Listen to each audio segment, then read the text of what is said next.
welcome to the Cat Knits podcast. In this podcast, I chat about all the knits I've been up to in the previous month.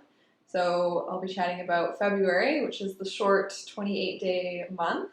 I also wanted to say thank you so much to those who are returning and a huge welcome to those that are new. My last episode had a bit more views than I'm used to, and that just kind of warmed my heart. I was so excited to have all these new viewers. This podcast is something, I really want to be involved in this community, and this is kind of like my kind of toe dip in. I'm also kind of dreaming about a way to make knitting more a part of my life in terms of my job, not just something that I love to do for fun. So thank you so much for watching, and I'll kind of dive right into it. So in this short month, despite it only being 28 days, I did manage to finish quite a few projects. Amy of Knit Collage, she calls it Finish It Feb, and I adopted that. She had a Facebook group where you could join to finish your projects. And I joined that, and I thought I'll make this month about wrapping up things, including weaving in the ends of long completed projects. The first thing that I finished, which I'm quite proud of, is what I showed last time, and that is the Marie Wallin Fairisle patch cushion. So this is the front of a cushion, and as you can see, it is color work. So it's two-stranded color work, and you alternate, kind of do 3 or 4 rows in 2 colors, and then you swap out both colors, and then you knit kind of 3 or 4 more rows. And as you can see, I started in the center of the cushion, and then the top and the bottom will mirror each other, and then you'll pick up for kind of the 2 sides, those will mirror each other, and then you keep going in this manner until you have a massive, massive cushion. So unfortunately, the first thing I did as soon as I cast this off is I measured it. And with pillows, they are a fixed size, so you can buy, I think they kind of come in, every 2 inches they kind of get bigger, so 20, 22, 24-inch pillows. And gauge, we've always been told as knitters that gauge is important, and, I somewhat take it seriously, but a lot of times I just kind of wing it, and especially for this project, I was just so excited about casting on that I was like, I'm just going to start. I ended up measuring the gauge of the swatch, the centerpiece, and just kind of making sure that I roughly had what was required.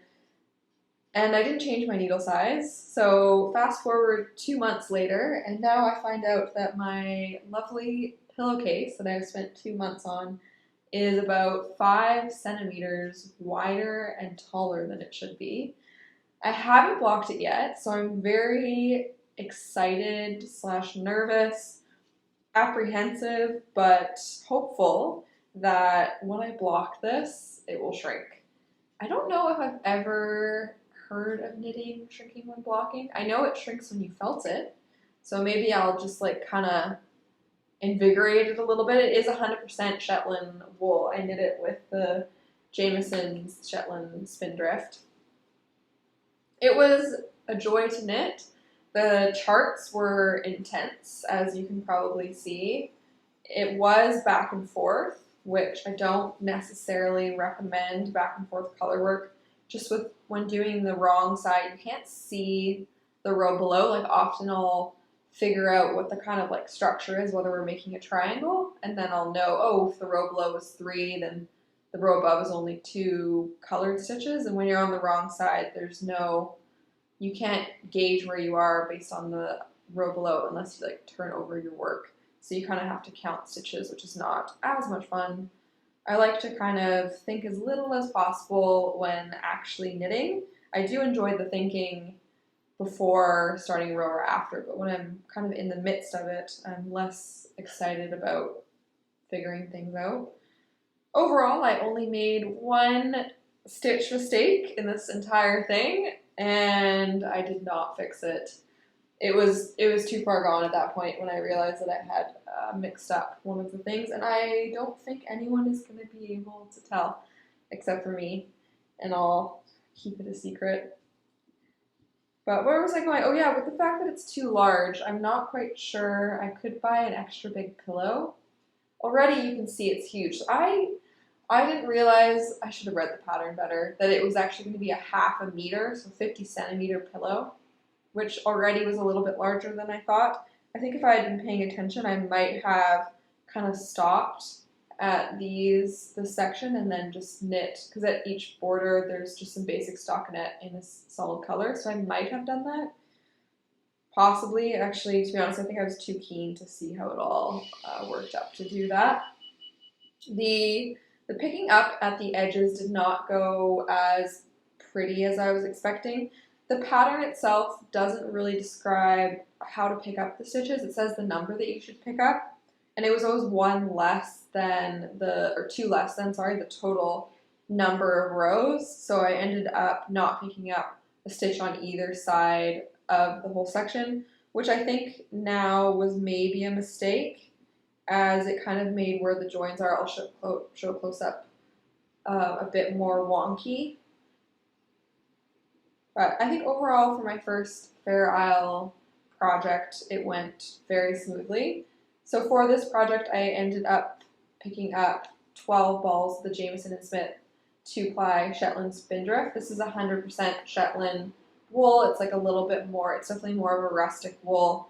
It is very delicate wool. It comes in all sorts of great colors. As you can see, I used up some a lot more than others. Like there's barely any of this kind of blue and yellow. And I used up a lot of this light purple. I ended up reading a bit about this wool. So this wool, it's actually a 5-family generation. It was started in the late 1800s, and they were, I believe, possibly one of the first people to start making 100% Shetland wool. So Shetland is a group of islands off the north coast of Scotland, and it takes like a 10 to 12 hour ferry ride to get there, so it's very much off the coast. It's actually pretty darn close to Norway. Well, close to Norway. And the family, they didn't actually, since it is such a delicate wool, the machinery back in the 1800s couldn't handle how delicate it was, so they weren't able to spin 100% Shetland wool. But then I believe it was in the 70s or the 80s, actually, where, was it the 80s? Yeah, so it was in the, oh, sorry, I didn't write down the year, darn. But where, 72.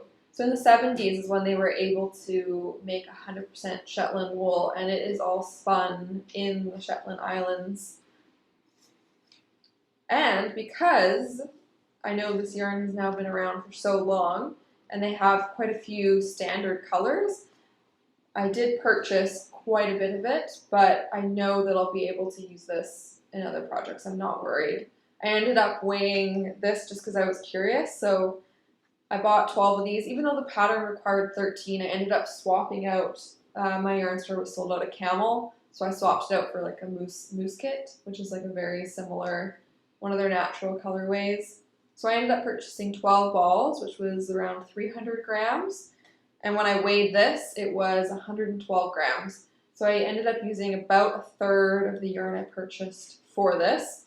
But since it is such a historical wool, and it's used in a lot of Marie Wallin's patterns, I'm not worried about not using it. In fact, I was very excited to see that one person who knit this pattern on Ravelry actually had used the leftover yarn from Marie Wallin's third Fairisle Club project, which is one of the projects that I would absolutely love to do. So after completing this, I kind of was thinking about what is my next Fairisle project, as I really loved a lot of her sweaters, but I decided that I really, really do want to do one of her Fairisle Club projects, and those ones you can only get if you join her Fairisle Club, and she does it once a year, and this year they are doing a blanket. It's actually, there are still spots available if you are interested in doing it.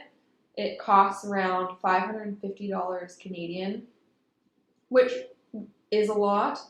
Does sound like a lot, but you get a ginormous blanket's worth of wool, and the number of hours that you will spend knitting that is insane. So my friend, I remember when we were in university, she used to gauge whether buying like a shirt was worth it was whether you'd spend like $1 per day, and that's how she would kind of think of buying things. And I almost think so I almost think I could justify that with the amount of hours that I would spend knitting this blanket would definitely be probably $1 an hour. I could see 500 hours to me seems pretty reasonable considering the amount of time, even just to do these 6 rows, I believe, at the end, picking them up and whatnot, took, I think, 3 hours, which sounds extreme, but casting off also takes a long time.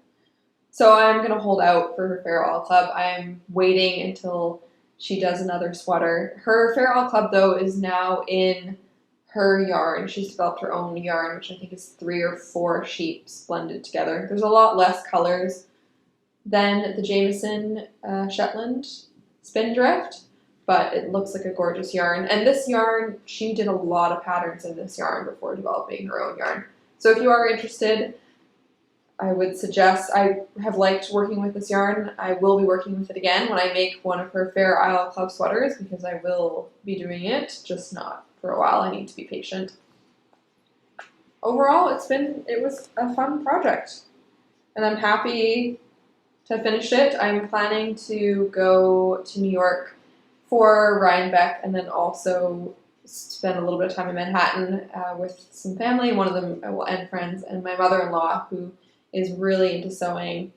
We're going to go to some of the fabric stores there, so I think that's when I'm going to purchase some tweed for the back of this pillow and complete the pillow itself. I think I am going to just sew, like, maybe, I don't know, like some muslin cotton or something relatively inexpensive, just to kind of tuck in all the loose strands. I'm not planning on weaving in any of my ends.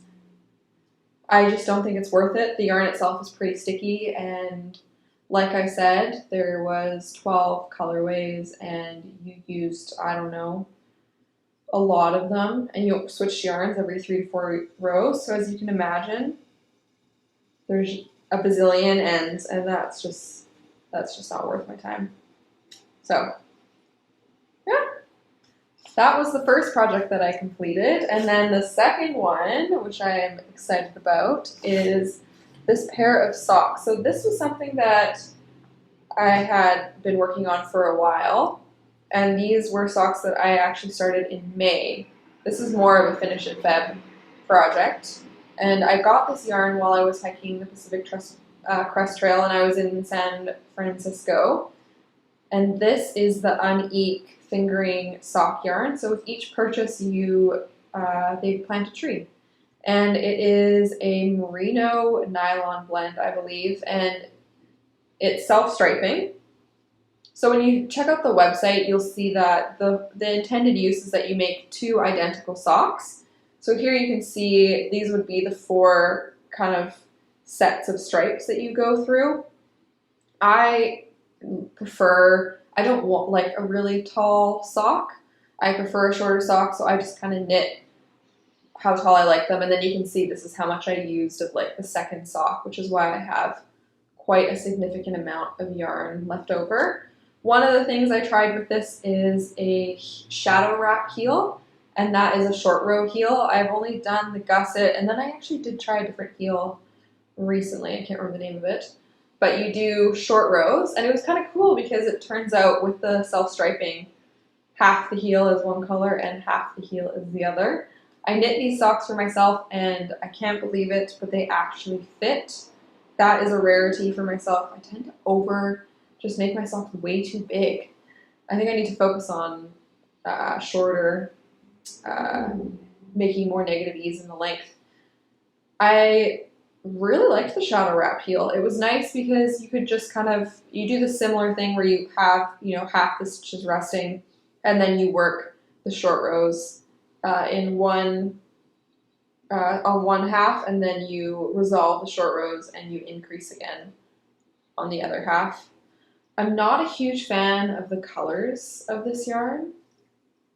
I actually am really not a fan. I think they are not pretty. This kind of is like, I like to think it's like Harry Potter, then we go into like Barney, then we've got a little like Halloween going on, and then a watermelon. The fit is great. The softness of the yarn, I'm excited to see how it wears. I'll definitely be wearing these a lot just since they fit so well. And I think this is my third pair of socks that I've knit for myself. Well, my fourth pair of socks I've knit for myself. One I ended up giving to my husband because they were that too big. And then the other pair I need to shrink. I'm going to shrink myself. So I've knit 50% success rate so far. I knit these on a 9-inch circular needles, and these were 2.75 millimeters, which is, I think, the thicker end of sock needles. Personally, I would go down. I'm going to try, for my next pair, I'm going to try 2.5. I just find these are just like a little too floppy. I think I would prefer a bit more of a stiffer fabric. And then I wrote down how many, with my new yarn journal, I wrote down how many stitches I cast on for these socks. And here it is. They are 58 stitches. So, and I did my own pattern, and I found a great YouTube video, which I'll link below, on how to do the shadow wrap heel. Of course, since there was such a huge gap between the two times, I ended up making the heel slightly different. One's just a little bit pointier than the other, and that's okay. This is the skein of yarn, and you can see how beautiful it is when it's all balled up. I'm not sure yet what I'll do with this leftover yarn. I can almost squeeze out actually another pair of socks. Maybe just do like a shorter sock, like maybe only go up to there or something. That might not be, I might do that actually. So that's great. I'm very happy that I got these done. It was very satisfying to finish a project that I had started almost, I mean, it's getting close to a year. I mean, not close, but it's probably like eight months. So, and then there's this project, which I'll only talk about briefly because it has haunted my podcast channel for far too long. It constantly comes up, and this is Selma's sleeping suit by Petite Knit. As you can see though, I did finish it. I painstakingly wove in all the ends, sewed on the buttons, and I blocked it.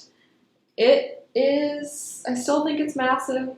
I'm still not entirely sure who I'm going to give it to. I do have someone that, actually one of our close friends that I could give it to, who is due in late August, which would make this 6-month baby sleeping suit for winter actually fit almost smack dab in the middle of a cold Canadian winter.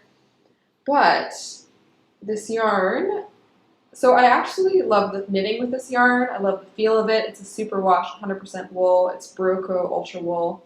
Very, very happy with it until I wet blocked it.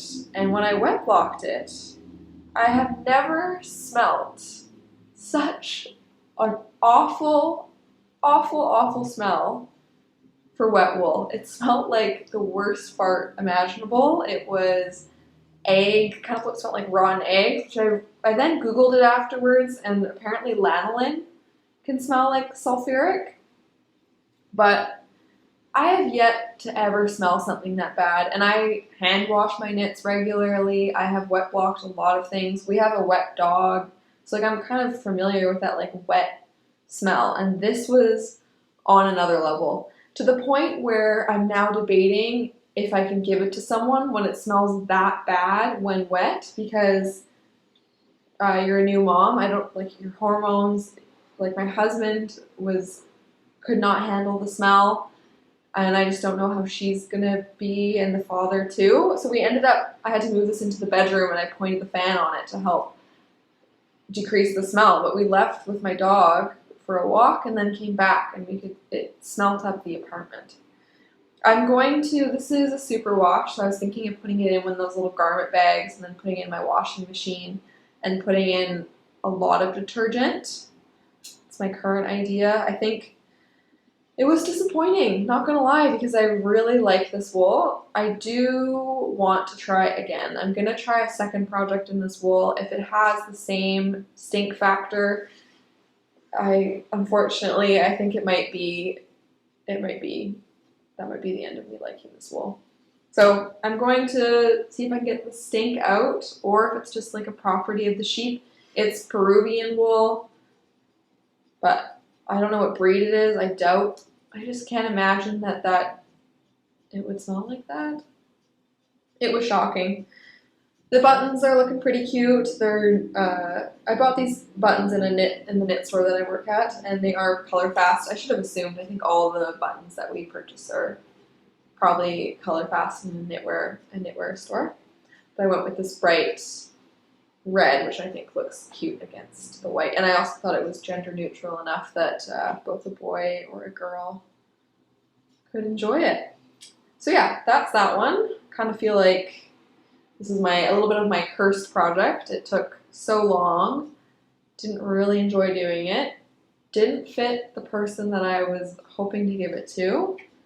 And now it stinks so bad that I don't know if I can give it to anyone at all. So I'll give you an update. I might just let it sit somewhere for a while before trying to figure out the smell, because it's kind of, it's going in the naughty corner, perhaps. Speaking of babies, my niece that I originally had planned to give that to, but it just didn't work with the age and the weather. She just had her baby. She actually had it a couple weeks before her due date, and I knit her this Beloved Bonnet by Tin Can Knits as a gift I'm going to mail this out to her. It's a newborn size. There's a siren going by. I'll let it pass. I got this new mic, so I'm curious to see how much you can hear the siren compared to me. This pattern is great. This is actually my second newborn Beloved Bonnet. It is so much fun. It took me 4 days to knit this. It's entertaining because you're constantly changing, mixing up what you're doing. I did extend the ties, these are just like I-cord, a little bit longer, just because the first time I thought they looked a little bit too short. It's got some short row shaping, which is how you get kind of that cute little bonnet back. I knit this using Sweet Georgia's silk mohair merino DK. It's a 6-ply yarn. I actually got this they do this mystery bag sale once a year, where I believe it's like 40% off, and you get 4 different balls of wool. You have no choice in the matter, and they're kind of deemed as something being wrong with them. I have no idea what could be considered wrong with this. I absolutely loved working with this yarn. So because it was 6-ply, it's super, super full. The plies stick together. It's got that little bit of a halo because it is does have mohair in it. I am beyond thrilled with this yarn. It didn't stink when I walked it as well. I would definitely make a sweater with this yarn. The only thing that's holding me back is it is a hand-dyed yarn, which has variegation in it, so you don't get a solid color.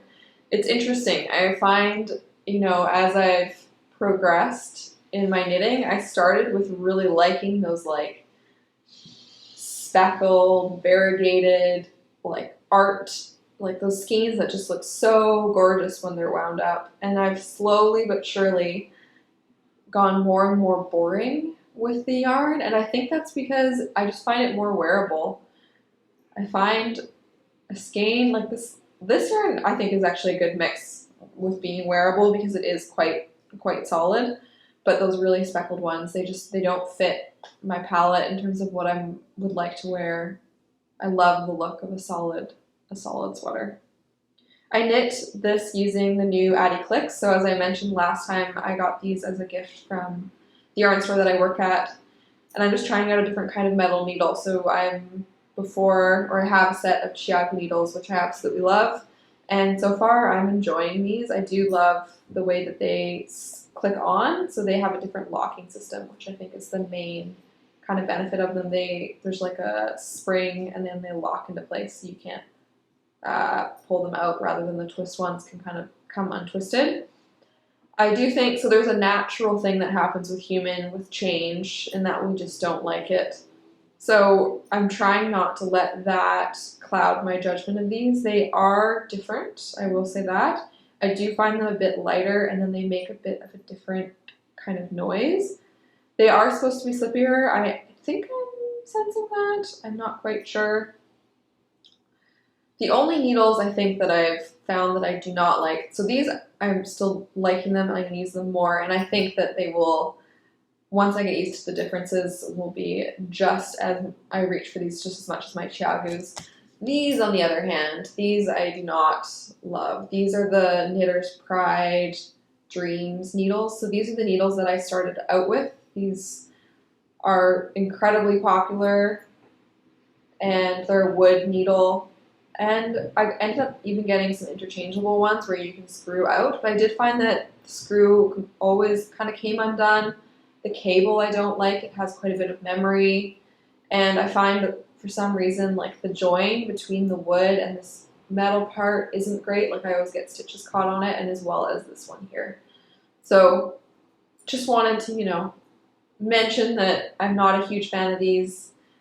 Other people might disagree, which these are actually a pretty expensive needle. Like I mean the metal ones of course are more expensive, but in terms of all the wood needles that you can purchase. I do want to try the Likey needles, and that's on my list to kind of get more of an opinion on different needles. I mean, why not? Why not? And then the other thing that I finished, was there something else that I finished? No, that was it. So those were the 4 things that I finished. There, I'll just quickly show the 2 objects that I wove in the ends for. So one is the Pacific Crest Hat, which I finished this not that long ago. I'm going to give this to a friend who mentioned that she liked it, and I hope she meant it, because now she's going to get it. And this is the pattern that I designed. It's just a 1x1 ribbed hat, and you alternate yarns to get this kind of marling effect. And this yarn actually has the same blue, so one of the DK weight yarns in this is the blue. I weighed this because I was hoping I'd have enough to make one more bonnet, but I am a couple grams short. And I could do like a preemie bonnet, but I just don't know who I'm going to be giving a preemie bonnet to, so we'll have to figure out a use for this little bob of beautiful yarn. And then the other thing that I managed to sew in the ends for was my Cozy Classic Raglan by Jessie Maed Designs. I've worn this sweater so much, and I think it still looks great. And yes, I've worn it without the ends woven in. I think that's a classic knitter thing to do. For some reason, the finishing is always the most painful part, or the part that you just figure you can kind of leave for as long as possible to get away with it. This, I end up holding a single strand, even though it does suggest like a mohair, a lace weight, and a fingering. And that's kind of a similar idea to what I did for my Petite Knit Cumulous Blouse. So I've made a touch more progress on this since we last saw each other. I have joined now the V, and I'm pretty happy with how this is turning out. This yarn, so this is the Fiberco Suro, and it is a Surrey alpaca cotton merino, I believe. It is, I think, a sport weight. And this, the Cumulous Blouse, does require 2 strands of lace weight mohair held together. So I found a yarn that's one of these will do. I am a huge fan of seeing if you can find a single yarn substitute, because you don't have to spend as much money. Typically, although the lace weight yarns, you do get so much more yardage. So it is not horrible in comparison, but you do save money by just having one, and then you don't have to deal with just 2 balls. It's twice the amount of balls that you have to carry around. It's twice the amount of pulling when you have to untangle it. I have knit 2-stranded things. Well, I mean, this hat I designed is double-stranded, so I'm not totally against the concept. Sorry, my throat for some reason is just drying out, so I'm coughing a bit more. Where was I? I think I was talking about the yarn. Yeah, it's super, super duper lightweight. The Surrey alpaca so far is soft. I know that some people find alpaca as an alternative to mohair. Some people find alpaca less itchy. Some people actually find it more itchy, which I was surprised. I was listening to Knitting Traditions podcast. She has a great podcast, and she was mentioning how she finds alpaca itchy, which it is like a soft to the touch, but also mohair is incredibly soft to the touch, and mohair people find very itchy. So it's interesting how something that's itchy against our skin can feel so soft to our touch. I know that I've started reading about like the micron length, so that's how long the individual fibers are, and the longer they are, I think the more irritating it can be. So I think mohair must have a longer micron length. Who knows?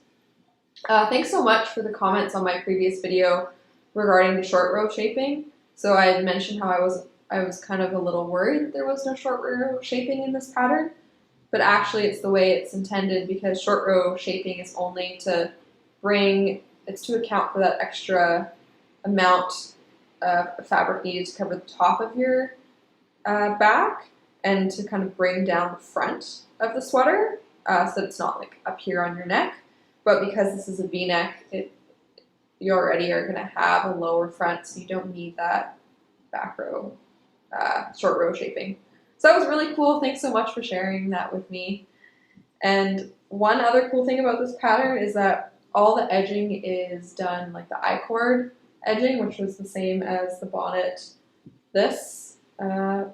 So one thing you can do with the neckline that she mentions in the pattern is, depending on how deep you want the V or how big, you can actually decide how loose or how tight to do your bind off. I haven't tried this on yet, so I don't know how it fits. As you can see, I haven't yet split for the sleeves, so I still have quite a bit more progress to make. I've only used up that much of one skein, and I have 4 of these in total, so I think I should have no problem finishing the entire sweater with the yarn that I have. One thing that, this is a Petite Knit pattern, and one thing that has been a little bit frustrating, but sometimes it's done, sometimes it's not, and that is saying how many stitches you should have between, since it's a raglan, so like between the sleeves and the front and the back. I like to know the number of stitches I should have before moving on to the next step, rather than counting all the stitches on the entire garment, because I think it's like almost 300 stitches that I have. You count each section to make sure that you've done, the correct number of rows and the correct number of increases.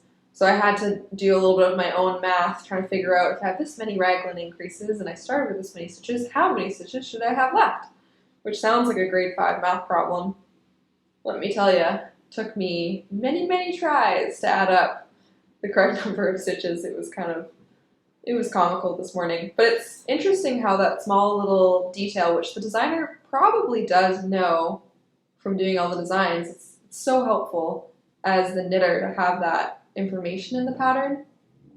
So I definitely love it when designers provide as much stitch count information as possible, so that you can, as you knit, ensure that you're doing everything correctly, rather than finding out much later when your number doesn't quite add up that you're missing a couple of stitches. This is a great sweater and pattern just to kind of knit at any point of the day. I can see myself keeping this one for a long time, in terms of, knitting this for a long time, just because it's easy knitting. It's a lot of just stockinette. I've now, I think, completed almost all of the interesting parts of the sweater, and now I just have, knit as I knit down the tube. And so I can see myself kind of picking this up when another one of my projects gets a little too complicated and I need to spend, like daylight hours reading it and making notes versus late at night watching a TV show and having a glass of wine. I can see this kind of being that relaxing, low energy knit. It's also, for me, I really do want to switch to buying more neutral shades, so I'm quite proud of myself that I bought gray, because I do wear a lot of gray and black and white, and I think this will fit well with my wardrobe. It's incredibly light. I'm excited about it, and it's one of the most popular sweater patterns on Ravelry. I think it's maybe the top 25 in the top 25 patterns, and I think I'm going to find out why. I think it's going to be incredibly wearable. So that's been fun. Do expect to maybe see this in my podcast for many months to come, as I won't be focusing on finishing this. I'm kind of gonna let this fill in the gaps as I work through other projects. But I am very, very excited with it, very happy with the wool, and we'll see what it's like when it's wet. Hopefully it won't stink. And one of the fun things that happened in this past month while I was working at the yarn store is a customer came in and actually gave me a skein of wool. So she gave me this Noro wool. It's the Uchiwa wool, because she was going to crochet her sister a scarf and then decided that she just didn't want to crochet anymore. And so she gifted this to me, which was incredibly sweet and kind of her. I was joking around with her. I was like, okay, I'm going to knit something with it. Just, she's like, okay, I'll be back in a week to see it. And I was like, okay, well, maybe give me a little bit more time than that, like a couple months. And when I was going through, I was trying to figure out what to make with this beautiful wool. So it is 50% cotton, 30% viscose, and 20% silk. And viscose is a material that I haven't knit with before, so I did a little reading. It's actually made from wood pellets that are then chemically treated. It's almost seen as like a cheaper substitute to silk, so it's considered like a semi-natural fabric. Interestingly, it was actually developed in the late 1800s, so it's been around for a long time. It's a type of rayon, and the other type of rayon that I'm familiar with is like modal. There's 3 types. I can't remember. So this is viscose, modal, and then I wrote down the other ones because I was quite enthused. Oh, lyocell. And they all just have to do with the way that the rayon is made. So it's kind of cool. I always thought that viscose was like a totally unnatural, but it's actually made from wood. So this is like I thought this would be great for a sweatshirt. And so I found a sweatshirt that I'm going to make with this, and that is the R&R Hoodie by Tanis Lavalley. And I will be casting this on very soon, definitely this month. I will be doing a swatch, as now I should have learned to do a swatch. I know, so sad, but I'll have to do it. I have knit with Noro yarn before, and I've knit with their Ito, and I do these baby surprise jackets. I've got 2 of these that I absolutely love in the self-striping yarn. I know I was just chatting about how I really love solids, but there is something nice about the Noro yarns that are just they're just so distinct. This is definitely not a yarn I would have picked up myself, nor probably because they're quite expensive. Like, it's definitely a luxury brand. So I wouldn't have bought this myself. So I'm excited. This has definitely pushed me outside my comfort zone. I've never knit with a non-wool blend. This is my first kind of cotton summer yarn. And since this is 200 grams, it's actually 500 meters, which is a lot lighter because it's a worsted weight yarn. So it's a lot lighter than wool. You get a lot more yardage for the weight. And because I have so much of this, I can actually make the 2 to 4 month old size of the sweater. The sweater has a lot of unique elements that I haven't done before. It's got a hood, a zipper, and pockets. So I'm pretty excited. I'm pretty excited with that find. If you haven't heard about that sweater, I'll let you know how it goes. Well, hopefully I'll make some progress by next month. But it was so sweet of her to get this to me. Speaking of blends of yarn, so my Breed of the Month program, I got my second breed and I knit up the swatch.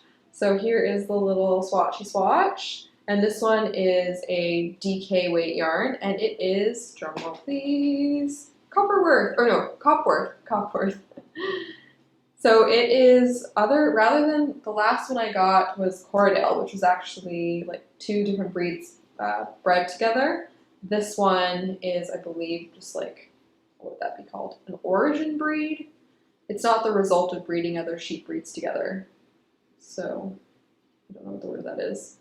It is a lot less spongy than the Corriedale. So I don't know if you can tell, but just like how much bigger this skein is versus this one. So I talked about how when I was winding this one, it would like stretch and then it would pull back. So it's got a lot of spring to it. Whereas this one, the Copworth, does not have that spring to it. It is a lot more, what's the word? Has a lot less elasticity to it. It also is described as being a little bit more of a rustic wool. So this is more something you want to do with jackets because it's got, or outerwear because it's got a longer micron weight.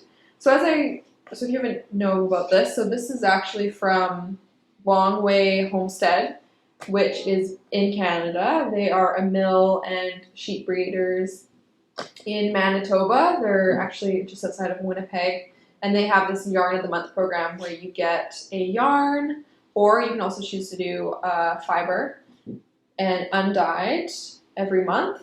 And it'll be from a new breed specific sheepy. And they give you a little information card along with a cute little photo of the sheep. So this is the Copworth, and then I think the Corriedale is more my favorite so far. I also purchased their calendar, which has a bunch of cute little sheepy pics. And you get the yarn. And as I mentioned, I really want to learn more about sheep breeds and what's the word? Fabrics? Not fabrics. The thing that you make. The different fibers. Fibers, natural and synthetic, just to increase my knowledge. One, I'm still not entirely sure what I'm going to do with all these wools. So they're all different weights. So this one was actually, the sheep are from the farm in Manitoba, and then it was also milled in Manitoba. So they have a mill, the Wayyy Homestead, but some of the sheep are from different farms throughout Canada. They're all different weights. So this one is a DK weight, whereas the last one is a worsted. I'm not sure yet. If you have any product ideas that I could incorporate all these different wools into one, that would be amazing. I have decided, so this is the second one where it said on it that it takes dye really well. I did get a beautiful giant natural dyeing kit from my in-laws, and I think I'm going to dye all this yarn. I might do my first batch this summer when the weather gets a little better, because I'm going to do it outside for fear of dyeing anything that does not need to be dyed. I'm not sure yet what project I'm going to do with all these. So they're all 100-gram balls. I could possibly do like a colorwork sweater if I get like 5 DK or 5 worsted weights. I'm just going to have to wait and see. It's been a fun program so far, and I know that they're coming out with a book as well about sheep breeds, I think, and like Canadian mills. One cool thing I learned from them is that farming is typically a very male-dominated industry, but when it comes to sheep farming, it's actually more female-dominated. And most sheep farmers are small little shops, so not making actually more than a couple $1,000s a year. So it's kind of more of the hobby farm, so women having hobby farms with sheep, which was very cute to see and exciting. So in March, I'm also planning on, now that I've gotten, I think it was 3 of my works in progress done, I'm going to cast on that cute little sweater and then finally cast on the Guthrie sweater with some yarn that I've had for, it'll almost be 2 years. Oh my gosh. Yikes, since I bought it. So I'm excited for that. I hope that you've had an awesome February, and please let me know if you have any projects or things that you're excited about. We're now moving into March, which is just starting to feel a bit, I think the first day of spring is in March. So we've done it, we're getting close, and the time change is also in spring in a couple weeks, which I'm excited about. So hope you have an awesome day. Thanks so much for stopping by, and all the best with your knitting. Happy knitting. Till next time.